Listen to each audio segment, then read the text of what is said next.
Okay, यहाँ पे हम बात क्या करने वाले हैं कॉन्सेप्चुअल फ्रेमवर्क के बारे में। तो कॉन्सेप्चुअल फ्रेमवर्क बेसिकली कोई स्टैंडर्ड नहीं है और ना ही किसी स्टैंडर्ड को ओवरराइड करता है, बल्कि ये सिर्फ एक असिस्टेंट जैसा प्रोवाइड करता है कि भाई कल को आईसीआई को कोई स्टैंडर्ड्स बनाने तो इसको यूज़ करके इसका बेस लेके थोड़ा बना सकते हैं।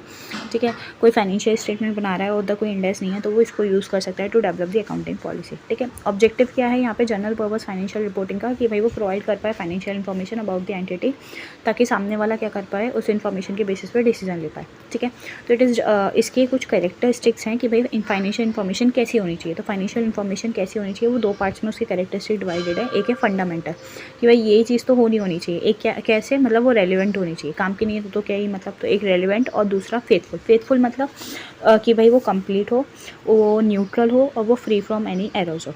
ठीक है, ये तीन चीज़ें डिफाइन करेंगी कि इस चीज़ को फेथफुलनेस को। तो क्या क्या बोला गया बेसिक फंडामेंटल वाले प्रिंसिपल में, तो बोला गया कि भाई सबसे ज़्यादा वो रेलिवेंट होना चाहिए, दूसरा वो फेथफुल होना चाहिए। फेथफुल है वो कैसे पता चलेगा, तो it should be free from error, it should be neutral and it should be complete.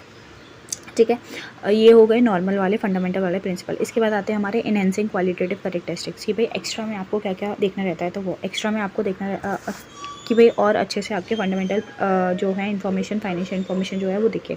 तो उसके लिए आपको क्या देखना है, उसके लिए आपको चाहिए कंपैरेटिवली होनी चाहिए, आपके वेरीफाइबिलिटी होनी चाहिए कि भाई जो डेटा आया वो कहाँ से आया, टाइमलीनेस होना चाहिए कि भाई जब ज़रूरत थी तब वो आपने डेटा प्रोवाइड करा दिया, एंड वो अंडरस्टैंडेबिलिटी होनी चाहिए कि भाई समझ में भी आना चाहिए कि वो क्या है। ठीक है, तो यहाँ पे ये चार हमारे क्या हो गए, ये हो गए enhancing qualitative characteristic to enhance the quality of the financial information.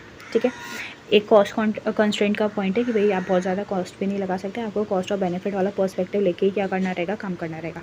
इसके बाद नेक्स्ट आते हैं यहाँ पे 5 फाइनेंशियल स्टेटमेंट के 5 एलिमेंट। सिंपल है, क्या क्या आएगा, income, expenses, asset, liability and equity. ठीक है, इनकम सेम अपना नॉर्मल वाला जो है चीज़ें वही है। ठीक है, इसके बाद हमें इसको कब रिकॉग्नाइज़ करने जाएंगे, जब जब ये अपनी अपनी डेफिनेशन मीट करेंगी और ये अपने हमारे यूज़र को एक यूज़फुल इन्फॉर्मेशन प्रोवाइड कर रही होंगी, तो हम इनको क्या करेंगे, हम इनको रिकॉग्नाइज़ करेंगे। और हम डी रिकॉग्नाइज़ कब करेंगे असेट्स एंड लाइबिलिटीज़ को अपनी बैलेंस शीट में से, जब हमारा कंट्रोल चला जाएगा उसके ऊपर से, या फिर लाइबिलिटी के केस में बात करें तो वहाँ से हमारी प्रेजेंट ऑब्लिगेशन चली जाएगी। तो हमने कल भी देखा था प्रोविजन वाला इंडेक्स देखा था, उसमें बोला था ना कि भाई लाइबिलिटी क्या होती है, तो लाइबिलिटी इज़ दैट जिस पे हमारा प्रेजेंट ऑब्लिगेशन होता है। ठीक है, इसके बाद आपको क्या करना है, आपको मेजरमेंट करना है। तो मेजरमेंट के लिए आपके पास दो ऑप्शन है, चाहो तो हिस्टोरिकल कॉस्ट ले लो, चाहो तो आप करंट वैल्यू ले लो। करंट वैल्यू में आपके पास 3 ऑप्शन है, चाहो तो फेयर वैल्यू पे चले जाओ, चाहो तो वैल्यू इन यूज़ पे चले जाओ, और चाहो तो करंट कॉस्ट पे चले जाओ। ठीक है, ये सारी हमारी बात हो गई। और इसके बाद नेक्स्ट हम कॉन्सेप्चुअल फ्रेमवर्क का इस्तेमाल क्या होता है, तो यूज़र देखता है इन्फॉर्मेशन को और उसके बेसिस पे वो असेस करता है कि भाई मुझे फ्यूचर में क्या पैसा मिलेगा। ठीक है, ये साल तो कर लिया कंपनी ने, अब आगे क्या होने वाला है ये देखते हैं। तभी तो याद है कि हमने इंडेक्स 105 पढ़ा था, उसमें हमने डिसकंटिन्यूड ऑपरेशन पढ़ा था। भले ही हमने बिज़नेस बंद नहीं किया था, हम बिज़नेस बंद करने वाले थे, तो भी हम उसको क्या कर रहे थे, हम उसको डिसकंटिन्यूड ऑपरेशन में ट्रांसफ़र कर दे रहे थे, ताकि पता चले कि भाई इस साल कमा लिया, अगली बार से शायद ये नहीं कमाएंगे, तो वो चीज़ हो गई। ठीक है, हमेशा अगर कंसेप्चुअल फ्रेमवर्क और इंडेक्स में कोई प्रॉब्लम आ रहा होगा, इंडेक्स उसमें प्रिवेल करेगा। एक यहाँ पे छोटा सा पॉइंट है, एग्जीक्यूटिव कॉन्ट्रैक्ट। एग्जीक्यूटिव कॉन्ट्रैक्ट मतलब क्या होता है कि भाई ऐसा कॉन्ट्रैक्ट जिसमें दोनों ही पार्टी ने या तो अभी तक अपना ऑब्लिगेशन परफॉर्म नहीं करा, या फिर दोनों ही पार्टी ने अपना बराबर का ऑब्लिगेशन परफॉर्म कर दिया, तो उसको बोला जाता है एग्जीक्यूटिव कॉन्ट्रैक्ट। ठीक है, देन इसके बाद आता है कैपिटल मेंटेनेंस का एक टॉपिक, बहुत ईजी है, सिंपल सा है। देखो, सबसे पहले आप क्या निकालोगे, क्लोजिंग कैपिटल। क्लोजिंग कैपिटल कैसे आएगी, आपके पास ओपनिंग थी, आपने कुछ प्रॉफिट कमाया होगा, आपने कुछ लॉस किया होगा, आपने कुछ कैपिटल विड्रॉ करी होगी, क्लोजिंग कैपिटल आ गई।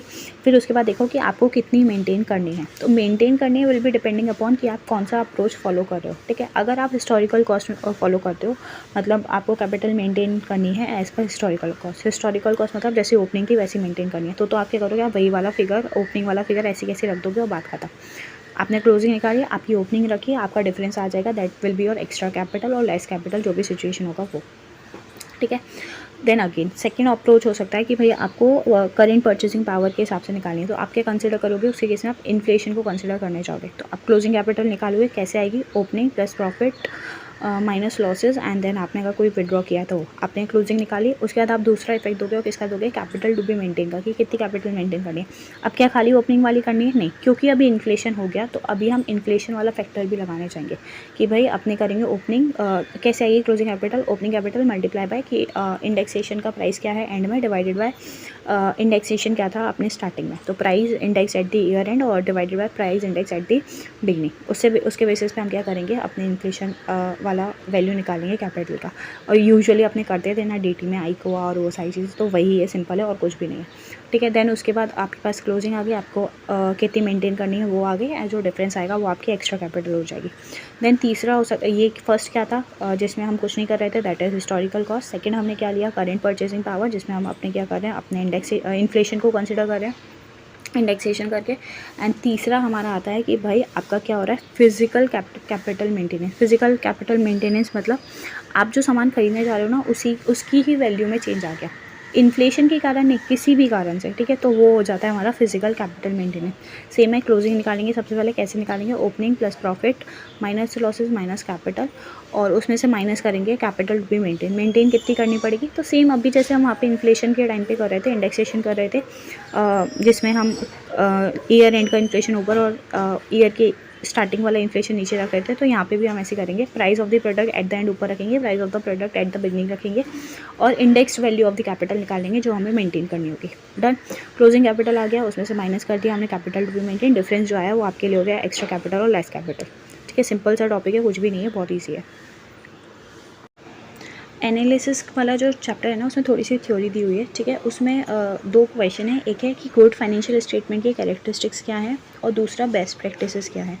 तो सिंपल से समझेंगे, देखो आपका फाइनेंशियल स्टेटमेंट कैसा होना चाहिए, तो it should provide true and fair view, तो वो रेलिवेंट होना चाहिए, अंडरस्टैंडेबल होना चाहिए, कंसिस्टेंट होना चाहिए, रेगुलेटरी कंप्लाइंसेस सारे फुलफिल करना चाहिए, और यूनिवर्सल होना चाहिए। तो यही बोला गया है कि आपका कैसा होना चाहिए गुड फाइनेंशियल स्टेटमेंट, तो true and fair view, relevant, understandable, consistent, laws and compliances को फॉलो करना चाहिए, एंड यूनिवर्सल होना चाहिए।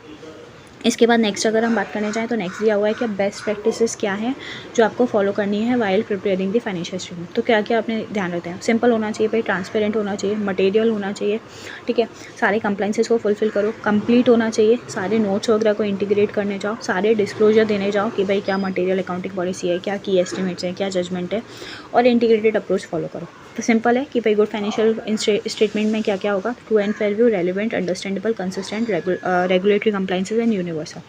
बेस्ट प्रैक्टिस क्या है, कंप्लीट कंप्लाइंस फुलफिल करो, सिंपल होना चाहिए, स्पेसिफिक होना चाहिए, ट्रांसपेरेंट होना चाहिए, मटेरियल होना चाहिए, उसके बाद इंटीग्रेशन होना चाहिए, सारे नोट्स का डिस्क्लोजर दे दो, उसके बाद इंटीग्रेटेड अप्रोच फॉलो कर दो।